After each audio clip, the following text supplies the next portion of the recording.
ناظرین، بریک پہ جانے سے پہلے بات ہو رہی تھی کہ کیا امریکہ جو ہے وہ اس خطے سے واپس جانے کے لیے کوئی تیار ہو سکتا ہے کہ نہیں ہو سکتا.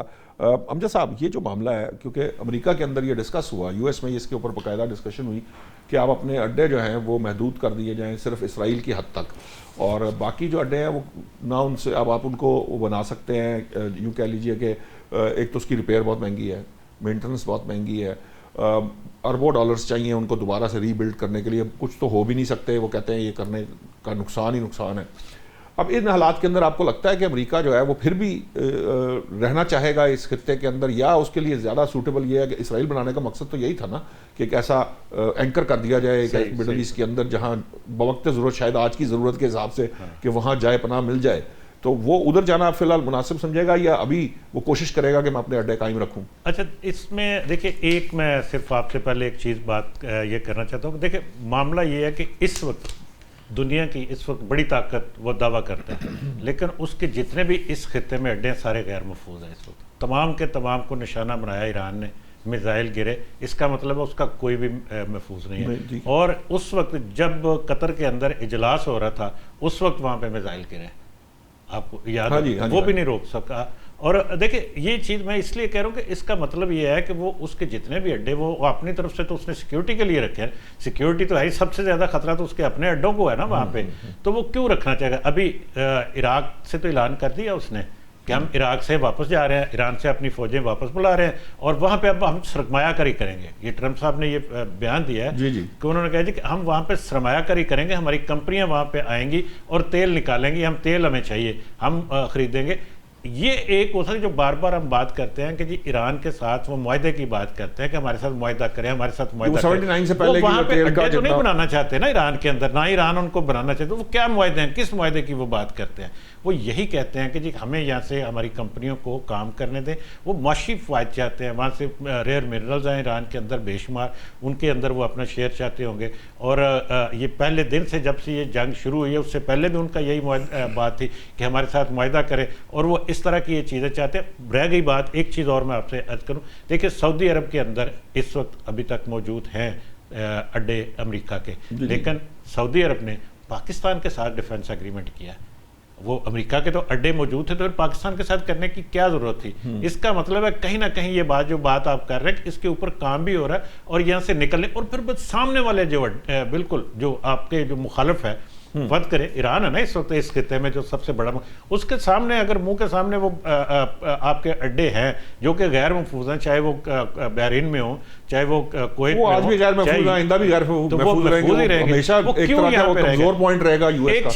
ایک چیز اور آپ یہ دیکھیے کہ امریکہ نے یورپ سے اپنے اڈے ختم کرنے کا، فوجی نکالنے کا اعلان کر دیا ہوا. وہ وہاں سے نکل رہے ہیں.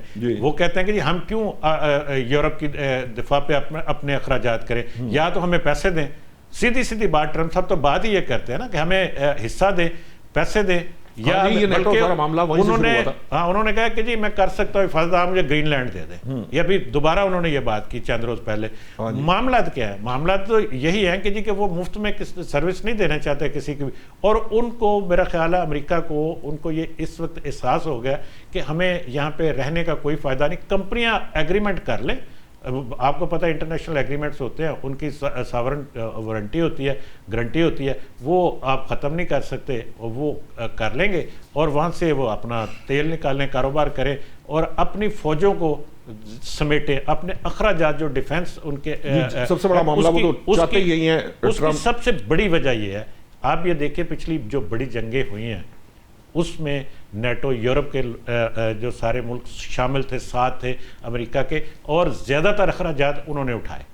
یہ فوج جی امریکہ اٹھاتا ہے. اسی وجہ سے تو وہ کہتے ہیں کہ ہم نیٹو کو ہمارے کس کام کا ہے یہ، جب ہم نے وہ پیسے نہیں دینے تو انہوں نے کہنا کہ ہم نے آپ کے ساتھ مل کے کوئی آگے بڑھنا نہیں ہے. یا ایران کے معاملے میں وہ پیچھے ہٹ گئے کیونکہ وہ گرین لینڈ کے معاملے میں چیزیں وہ چاہتے ہیں کہ جی کہ ایک محدود سا، لمیٹڈ سا. ویسے بھی افغانستان، اگر ویتنام، افغانستان اور بھی بڑی جگہوں سے امریکہ واپس جاتا تو کون سی بڑی بات ہے کہ یہاں سے جائے. یہ جو حامد ولی صاحب یہ والا معاملہ ہے، ٹھیک ہے اڈے تو جا سکتے ہیں واپس، لیکن جو پھر الٹیمیٹلی جس طرح ابھی سعودی عرب کا حوالہ دیا، پھر خطے کو سیکیورٹی جو ریجنل سیکیورٹی ہے، جب R4 کی ہم بات کر رہے تھے، وہ اب پتہ نہیں اس کا کیا اس وقت سٹیچر ہے.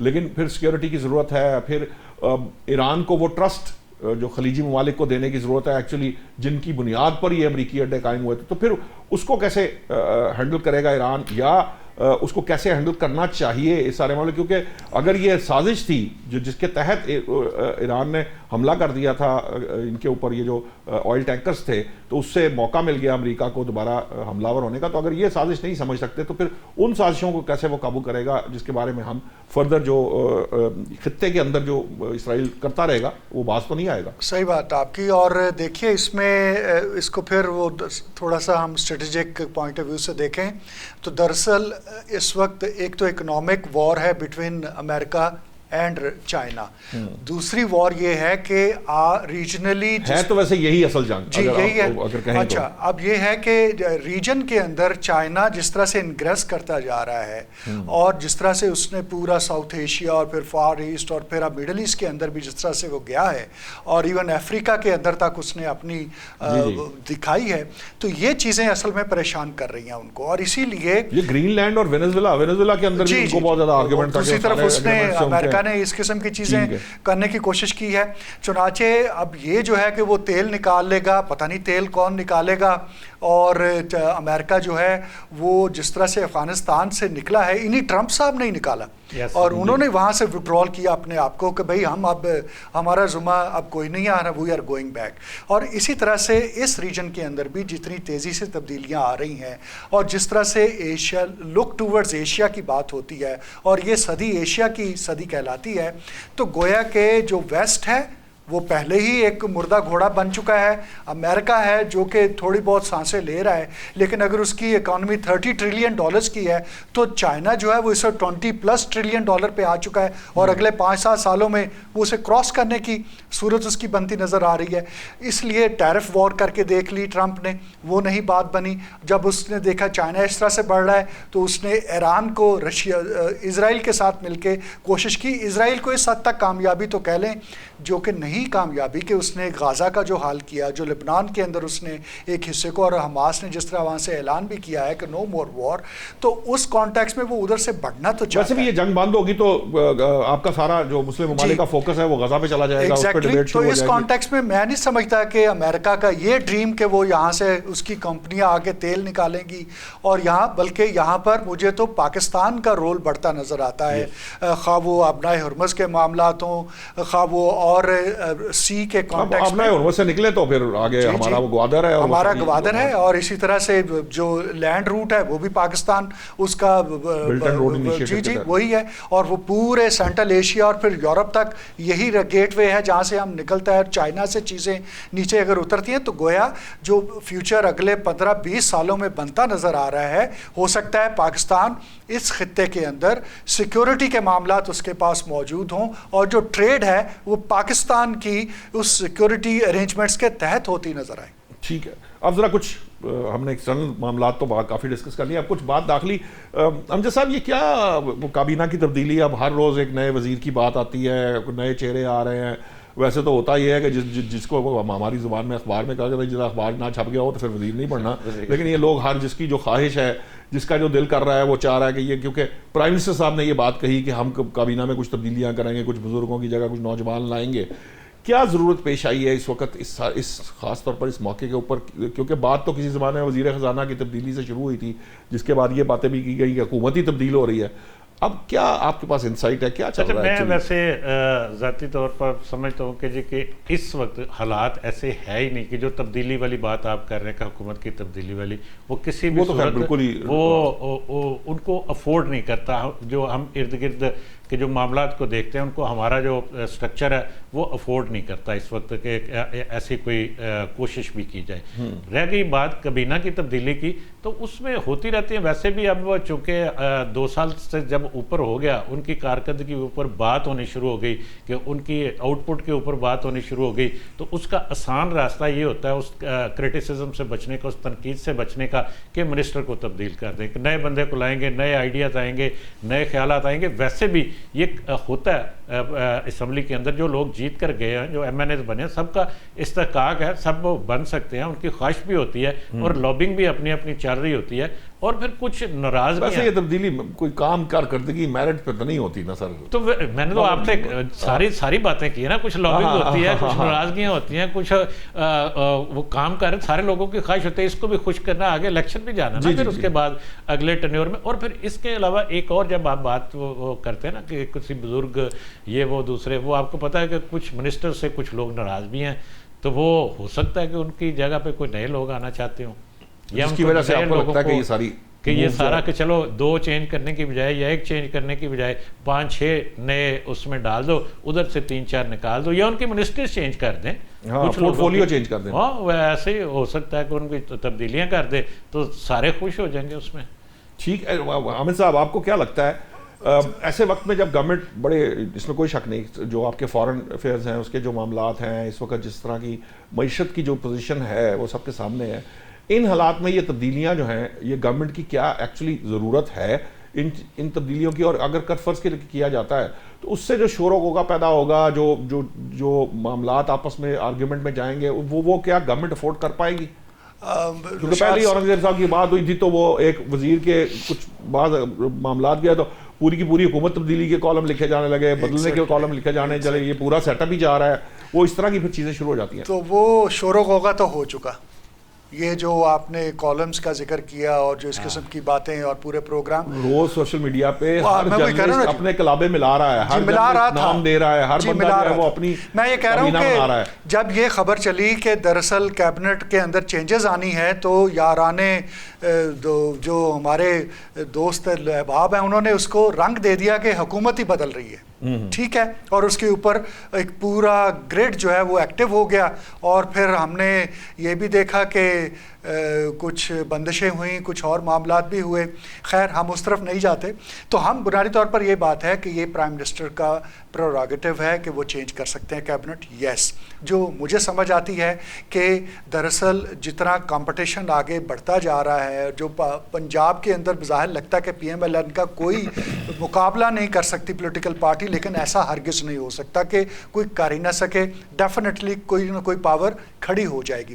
اچھا, یہ وہی حال ہے جو کہ 1989 میں جس وقت انتخابات ہوئے اور پیپلز پارٹی کا کوئی مد مقابل جماعت نظر نہیں آتی تھی, تو اس وقت IGI تشکیل دی گئی اور ایک ایسا پورا اسلامی جمہوری اتحاد کی شکل میں ایک فرنٹ کریٹ کیا گیا جس نے پاکستان پیپلز پارٹی کو ٹف ٹائم دیا, اور اس کے نتیجے میں وہ ایک بیلنس کریٹ ہوا. وگرنہ تو پیپلز پارٹی ان انتخابات میں سب کچھ بہا کر لے جانے کے قابل تھی, لیکن اس کو بیلنس آؤٹ. تو اسی طرح سے آگے بھی اگر ہوتا ہے تو اس کانٹیکس میں اگر پی ایم ایل این اپنی ایک لیڈرشپ جو سیکنڈ ٹیئر آف لیڈرشپ ہے اس کو تیار کرتی ہے, ایک دوسرا جن لوگوں کے اس حوالے سے گلے شکوے ہیں ان کو بھی اکاموڈیٹ کرتی ہے, تو اس حد تک تو ٹھیک ہے. کیونکہ اگر ہمارے محترم دوست محسن نقوی صاحب وزیر داخلہ بن سکتے ہیں تو پھر سینیٹر عفنان اللہ کیوں نہیں بن سکتے ہیں, پھر اور کوئی, وہ تو بیچارے پورے پروسیس سے ہو کے آتے ہیں, یہ اس طرح سے تو نہیں گئے ہوئے جس طرح سے ہمارے محسن نقوی صاحب گئے ہوئے ہیں. تو اس لیے اس چائے کی پیالی میں طوفان لانے کی کوشش تو کی گئی اور اسے جوڑا گیا کہ بس جی اس حکومت کو چلتا کیا جا رہا ہے اور پتہ نہیں کون آنے والا ہے اور کون جانے والا ہے, لیکن اس میں سے وہ غبارے میں سے ہوا نکل چکی. ویسے محسن نقوی صاحب کی مثال دے کے آپ نے جو ہے نا وہ کوئی مناسب سے بات نہیں کی, شاید ہمارے دوست ہیں وہ. جی نوشاد صاحب, اس میں ہوتا یہ ہے نا کہ کچھ لوگوں کے لیے ایک شخص ہی پوری دنیا ہوتا ہے, وہ جب وہ جاتا ہے تو دنیا دیر ہو جاتی ہے, اس کے لیے تو سارا کچھ ختم ہو گیا نا. ہاں جی, تو اگر وہ یہ آپ یہ کہیں کہ جی کیا دنیا ختم ہو گئی, تو وہ تو یہ کہے گا میرے لیے تو دنیا ختم ہو گئی نا.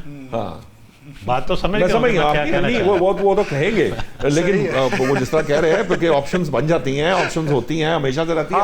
اب معاملہ یہ ہے کہ دوسرا تھوڑا سا ذرا جو ایک امپورٹنٹ پہلو ہے وہ یہ ہے کہ دیکھیں ہمارے پاس کشمیر کے الیکشنز ہیں, ہمارے سامنے جو سچویشن ہے وہاں جو حالات چل رہے ہیں وہ بھی آپ کے سامنے. اگرچہ کچھ بلاول صاحب نے ٹروتھ اینڈ ریکنسیلیشن کمیشن ایک طرح سے بات کی ہے, کچھ وہاں سے بھی اب سنا ہے کہ رسپانس آنا شروع ہوا ہے, وہ جو ان کی سین وائسز ہیں وہ اب رابطہ کر رہی ہیں کہ اس کو بات کو کسی طرف لگایا جائے, کیونکہ یہ کوئی ایسا یہ معاملہ ایسے تھا نہیں جس طرح بنا دیا. ایک کانسٹیٹیوشنل امینڈمنٹ پہ, آئینی ترمیم کے اوپر میں آپ کوئی مل کر یا اسلحے کے زور پہ یا سڑک بند کر کے ہو نہیں سکتا. وہ 2014 کے دھرنے ہوں، چاہے وہ بعد کے کوئی لانگ مارچ ہوں، کچھ بھی ہو، نہ حکومتیں جاتی ہیں. ہم نے دیکھ لیا یہ بہت دفعہ ہو کے ہمارے سامنے یہ آ چکا ہے، لوگوں کے دھرنے بھی ہم نے دیکھ لیے، اسلام آباد پہ چڑھائی بھی دیکھ لی. اس طرح حکومتیں نہیں گرتی. ایک بات. دوسری بات یہ ہے کہ ہم نے اس طرح انہی طرح بھی نہیں ہو سکتی. تو اب آپ کو لگتا ہے کہ جو کالعدم تنظیم ہے کشمیر عوامی ایکشن کمیٹی، وہ کوئی تھوڑی سینسیبل اور سین بات کرے گی، اور کوئی تھوڑا اس میں آپ کو ہوتا نظر آ رہا ہے کوئی؟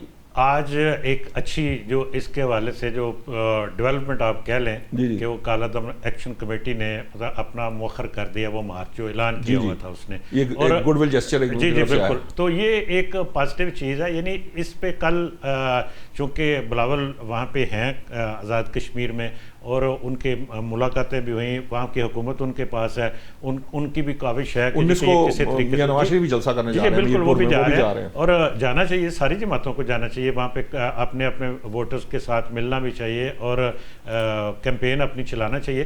لیکن بات یہ ہے کہ جو معاملہ وہاں پہ ہے جو اٹکا ہوا، اس کو حل کرنے کی طرف عملی طور پر قدم اٹھانے چاہیے. اور یہ آج کا جو میں یہ سمجھتا ہوں کہ جو یہ اچھی آواز آئی ہے کہ وہ ہے مذاکرات کی، اور وہ ہے بیٹھ کے بات کرنے کی. جو کل جس کا حوالہ آپ دے رہے ہیں بلاول بھٹو کی بات کا، کہ بندوق کے زور پر تو نہیں ہو سکتی کوئی بھی آئینی ترمیم. کشمیر میں جو کچھ بھی ہوگا وہ کشمیریوں کی مرضی سے ہوگا، لیکن آپ مذاکرات کریں، بیٹھ کے بات کریں. تو آج کی جو کال ہے، یعنی آپ جو کال آف کیا گیا اس کو مارچ کو، وہ میں سمجھتا ہوں کہ جی کہ ایک اچھا رسپانس ہے، اسی کا آپ کہہ سکتے ہیں. یعنی بات مطلب آپ کو لگتا ہے وہ ڈیڈ لاک جو ہے وہ اب ٹوٹ گیا، وہ کہیں نہ کہیں معاملات آگے کی طرف بڑھتے ہوئے نظر آئیں گے، پازیٹیو چیزیں نظر آنا شروع ہو گئی ہیں، اور ہم امید کرتے ہیں کہ آنے والے دنوں میں یہ تیزی کے ساتھ بہتر. حامد صاحب آپ کو کیا نظر آ رہا ہے یہ جو سچویشن ہے؟ میں چاہوں گا تھوڑا سا آپ اس کو الیبوریٹ کر دیں. پھر میں حسن سے بھی پوچھنا چاہتا ہوں کہ یو کے اندر جو کشمیر کے پروٹیسٹ ہوئے تھے اس پہ بھی بات کرتے ہیں، لیکن آپ اس معاملے کو دیکھ رہے ہیں کہ اب یہ حل ہوتا آپ کو نظر آ رہا ہے؟ جی بالکل. یہ اسے انگریزی میں جیسے کہتے ہیں کہ last round of a last battle. تو وہ جو عوامی ایکشن کمیٹی بنی ہوئی تھی اور اس کی طرف سے جو ڈیمانڈس تھی، گورنمنٹ تو کہہ رہی تھی، ابھی امجد صاحب کہہ رہے ہیں کہ مذاکرات ہونے چاہیے. گورنمنٹ نے تو کہا کہ ان کے 36 میں سے 35 ہم مان چکے، اور صرف ایک آدھا ایشو ایسا ہے جسے ہم نے کہا کہ آپ الیکشن میں آئیے اور جیتیے. اگر آپ پاپولر ہیں، آپ کی یہ ڈیمانڈس، تو آپ جیتیں گے، اور آ کے یہ ڈیمانڈ بھی آپ رکھ لیجیے. یہ تو سیدھی سیدھی بات تھی نا. اگر مقاصد یہ ہوتے تو پھر یہ شاید معاملہ اس طرف جاتا ہی نہ. یہ مسلح جو اچھا، اب یہ مسلح بھی آپ کو پتا ہے کہ پورے پاکستان کے اندر مسلح کہاں کہاں چیزیں ہوئیں، اور کس طرح سے اس سارے کو پھر کور اپ کرنے کی کوشش کیا گیا، جو ٹائم لگا اس میں. تو یہ میں اس لیے کہتا ہوں کہ یہ جو لاسٹ راؤنڈ ہے وہ اب کشمیر کے اندر چل رہا تھا، اور انشاءاللہ اس پر بڑی حد تک قابو پا لیا گیا ہے. لوگوں کو سمجھ آ گئی ہے، کشمیر کے جو محب وطن کشمیری ہیں، اور وہ یہ سمجھتے ہیں کہ دراصل ایک بہت بڑی سازش ہے، اور وہ اس کے ساتھ نہیں کھڑے ہوئے ہیں. اگرچہ اس کی انہوں نے کچھ قیمت ادا کی ہے، خاص طور پر ہماری جو لا انفورسمنٹ ایجنسیز ہیں انہوں نے اس کی پرائس ضرور پے کی ہے، لیکن یہ جو سازش ہے اس سانپ کا سر کچل دیا گیا ہے، اور اب ان کے پاس اس کے علاوہ اور کوئی چارہ اور کوئی راستہ نہیں ہے کہ وہ مذاکرات کی طرف آئیں. اور انشاءاللہ یہ معاملات، الیکشنز بھی ہوں گے وہاں پر، اور ان معاملات کے اوپر گفتگو بھی ہو کر جو ناجائز مطالبات ہیں وہ اسی طرح سے ٹرن ڈاؤن ہوں گے. ٹھیک ہے حسن، وہاں پر یو کے اندر کشمیری بھائیوں نے کچھ پروٹیسٹ کیے جس کے اوپر ہمارے یہاں یہ بڑا آرگیومنٹ ہوا، اور یہ آرگیومنٹ بھی ہوا کہ ان کی فنڈنگ یو کے سے آ رہی ہے، وہاں سے فنڈ کر کے اس کو کوشش کی جا رہی ہے اس سارے معاملے کو اچھالنے کی. پھر بعض آرگیومنٹ ایسے بھی تھے کہ الٹیمیٹلی اس کے پیچھے، چونکہ اس وقت بھارت جو ہے آپ جانتے ہیں کہ وہ اپنی شکست فاش کا بدلہ لینا چاہتا ہے، کچھ لابیز وہ بھی تھیں کہیں نہ کہیں کنیکشن وہاں یو کے اندر. ایک تو پہلی بات یہ ہے کہ جو پروٹیسٹ کرنے والے لوگ تھے کیا وہ جینونلی کشمیری تھے، اور دوسرا یہ ہے کہ وہاں پر کوئی، میری اطلاعات یہ ہے کہ کچھ یہاں سے پاکستان سے چیزیں کنوے کی گئی ہیں گورنمنٹ کی سطح پہ، یو کے گورنمنٹ کو بھی، اور وہاں کی جو وزارت داخلہ کہہ لیجئے یا وہاں سیکیورٹی کی جو لا انفورسمنٹ ایجنسیز ہیں ان کو بھی کنوے کی گئی ہے. وہاں کوئی انویسٹیگیشنز اس طرح کی ہو رہی ہیں جو فائنینشیل سائیڈ ہے اس کی دیکھنے کے لیے؟ اس معاملے میں کشمیری جو ہے نا وہ جنرلی بہت سے لوگ وہاں پہ ایسے پروٹیسٹ ہو رہے تھے جس میں کشمیری انوالو تھے. آپ کو پتہ ہے کشمیری ڈائسپورا یو کے میں سب سے زیادہ پوری دنیا میں. وہاں پہ I think over 1 million 10 lakh سے زائد کشمیری رہتے ہیں جو کشمیری ایتھنکسٹی کے ہیں. تو میں یہ سمجھتا ہوں کہ بہت سے لوگ وہاں پہ جو پروٹیسٹ میں آئے تھے وہ کشمیری ہی تھے، لیکن ان کو گمراہ کیا گیا، ان کو کہا گیا کہ جی آپ اسٹیٹ کے خلاف جائیں، جو کہ نہیں کرنا چاہیے تھا. ان کو ٹیبل پہ آتے مذاکرات کرتے تو زیادہ بہتر تھا. خیر وہ اس نے پاس نہ ہو، بٹ آئی وڈ سے کہ بہت سے ایسی لابیز ہوتی ہیں جو کام کرتی ہیں بیہائنڈ دا سین اسٹیٹ کے خلاف. اس میں ایکسٹرنل انوالومنٹ بھی ہوتی ہے، ضرور ہوتی ہے، اس میں انڈیا بھی انوالو ہو سکتا ہے، اس میں کوئی اور طاقت بھی انوالو ہو سکتی ہے ڈیفینیٹلی. لیکن انویسٹیگیشن جو آپ بات کر رہے ہیں کہ اسٹیٹ لیول پہ انویسٹیگیشن ایسی کی جائے گی، جہاں تک میرا خیال ہے یہ آگے یہ بات بڑھ نہیں سکتی. اس کی وجہ یہ ہے کیونکہ ایکسٹریڈیشن ٹریٹی بھی ہوتی ہے جو کہ آئی تھنک یو کے اور پاکستان کے درمیان اس طرح سے اس طرح ہے نہیں اس وقت. بہت سے معاملات جس میں کمپلیکیشن کریٹ کریں گے، اس میں پولیٹیکل لیول پہ بھی ہیں. آپ کو پتہ ہے کہ بہت سے ایسے ایکٹر بھی ہیں، نان اسٹیٹ ایکٹرز ہیں، پولیٹیکل ڈسیڈنٹس ہیں، ان کو پھر ڈریگ ان کرنا پڑے گا. دوسری پارٹیز کے ہیں جو کہ پاکستان سے تعلق رکھتی ہیں.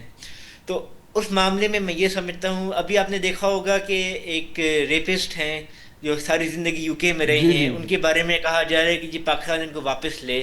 پاکستان ان کو واپس کیوں لے جی؟ وہ برٹش نیشنل رہے ہیں پچھلے 50-60 سال سے، وہ بچپن میں یو کے گئے ہیں تو ہی برٹش نیشنل.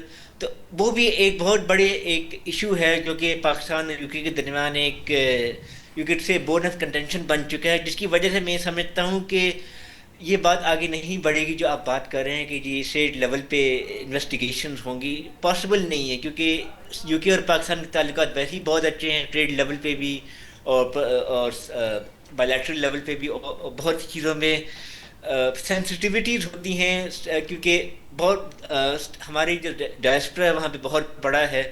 بہت سارے ایشوز کو یہ نہیں ڈریگ ان کرنا چاہتے. اور میں نشاط صاحب آپ کو یاد دلاؤں، علامہ طاہر القادری صاحب بھی جب دھرنے کے لیے آئے تھے پہلے یو کے گئے تھے، اور پھر اسکاٹ یارڈ کے بھی وہ تو کینیڈا سے آئے تھے نا. جی نہیں وہ آپ کو معلوم ہے نا کہ برطانیہ میں بھی برطانیہ کی پالیٹکس کے پرسپیکٹو میں کہہ رہے ہیں کہ ہمارے یہاں کی پالیٹکس کا بڑا کنسرن رہتا ہے، اور ایون ان کے دھرنے میں اسکاٹ لینڈ یارڈ کے لوگ موجود پائے گئے تھے، وہ شکایت کی گئی تھی پاکستان کی طرف سے. ہاں لیکن یہ ابھی جو شکایتیں ہوتی رہتی ہیں، لیکن میں یہ سمجھتا ہوں کہ بات آگے بڑھتی ہی نہیں ہے. ٹھیک ہے، آپ کا حسن صاحب بہت بہت شکریہ. میرا وقت ختم ہو گیا. احمد ولی صاحب آپ کا بھی بہت شکریہ. امجد اقبال صاحب آپ کا بھی بہت شکریہ.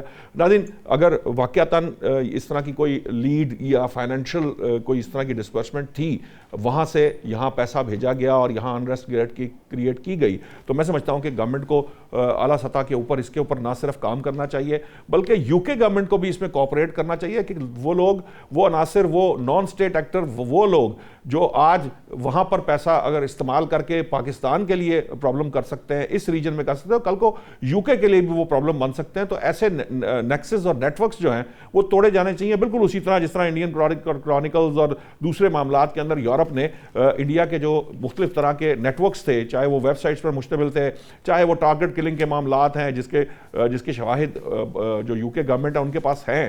تو پاکستان میں اگر انریسٹ کریٹ کی گئی ہے تو جو انریسٹ یہاں کریٹ کی جا سکتی ہے وہ یو کے اندر بھی کی جا سکتی ہے اور یو کے خلاف بھی کام ہو سکتا ہے. اس لیے میں یہ سمجھتا ہوں کہ وہاں کی اتھارٹیز، ایجنسیز کو اس پر نظر بھی رکھنی چاہیے اور ان کو انرتھ بھی کرنا چاہیے. آج تک کے لیے اتنا ہی. ناظرین، آئندہ ہفتے حاضر ہوں گے نئے موضوعات کے ساتھ. اللہ نگہبان.